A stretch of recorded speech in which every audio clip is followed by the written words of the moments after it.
కొత్త నిజాలు వెలుగులోకి వస్తున్నాయి.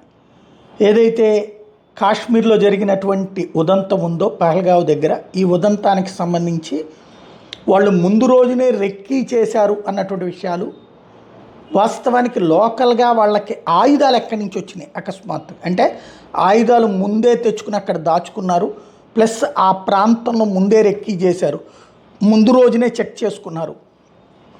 ఎలాగ బయటపడిందంటే ఇది శ్రీజిత్ అనేటటువంటి మహారాష్ట్రకి సంబంధించినటువంటి సందర్శకుడుతో పాటుగా ముందు రోజున కొంతమంది మామూలుగా అక్కడికి వెళ్ళిన తర్వాత డ్యాన్సులు, రీల్స్ చేసుకోవడాలు, ఎగిరి గంతులు వేయడాలు, సరదాగా ఎంజాయ్ చేయడాలు, ఇప్పుడంతా సెల్ ఫోన్లు వచ్చినాయి, తర్వాత డిజిటల్ కెమెరాలు అందరి దగ్గర ఉంటున్నాయి కదా, దాంతో వీడియోలు తీసినటువంటి వాళ్ళు ఇప్పుడు ఏదైతే ఎన్ఐఏ రిలీజ్ చేసినటువంటి కొన్ని చిత్రాలు ఉన్నాయి కదా, రేఖా చిత్రాలు అంటే గుర్తించినటువంటి వాటిని అట్లా కొన్ని ఫోటోలు ఉన్నాయి కదా, అవి వాటిని బేస్ చేసుకుని ముందు రోజున అక్కడ సందర్శించినటువంటి శ్రీజిత్ వాళ్ళ కుమార్తె డ్యాన్స్ వేస్తున్నప్పుడు ఆ వెనకాల నడుస్తున్నటువంటి ఇద్దరికి సంబంధించినటువంటి విజువల్స్ని ఐడెంటిఫై చేశారు, చూపించారు.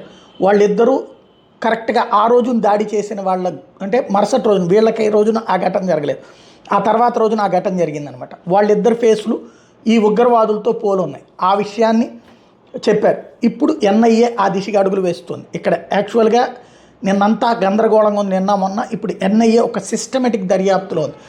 ఎవరెవరైతే ఆ ప్రాంతంలో ముందు రోజున పర్యటించిన వాళ్ళు, ఆ రోజున పర్యటించిన వాళ్ళు, వాళ్ళందరినీ అడుగుతోంది. వాళ్ళకి సంబంధించి వీడియోలు ఏమైనా తీశారా, ఆ చుట్టూతో కూడా షూట్ చేస్తుంటారు కదా, వాటిట్లో ఏమైనా ఉన్నాయా, ఇవన్నీ కూడా. అందులో కొంతమంది ఆ రోజున జరిగినాయి, ముందు రోజు జరిగినాయి, ఇట్లాంటి సంఘటనలు చెప్పుకొస్తున్నారు. అట్లాగే చనిపోయినటువంటి సందర్భంలో ఏం జరిగింది అన్నటువంటిది కూడా. అందులో ఒక అతను, ఒక బుడ్డ బాబు అయితే కనుక కుత్తే ముజే మారో అని అన్నాడట, అంటే అరే కుక్క నన్ను గాల్చు చేతనైతే అని చెప్పి కూడా అన్నాడట. అట్లాంటివి కూడా ఇప్పుడు ఒక్కొక్కటి బయటకు వస్తున్నాయి. తాజాగా ఈ వ్యవహారాలకు సంబంధించినటువంటి ఒక కీలకమైనటువంటి మలుపు ఇప్పుడు దాంతోపాటుగా ఈ చనిపోయినటువంటి కుటుంబాల వాళ్ళకి ఈ వీడియో చూపించి వాళ్ళతో మాట్లాడటం, ఇదంతా జరుగుతుంది. చాలా సీరియస్ యాక్టివిటీ అయితే నడుస్తుంది.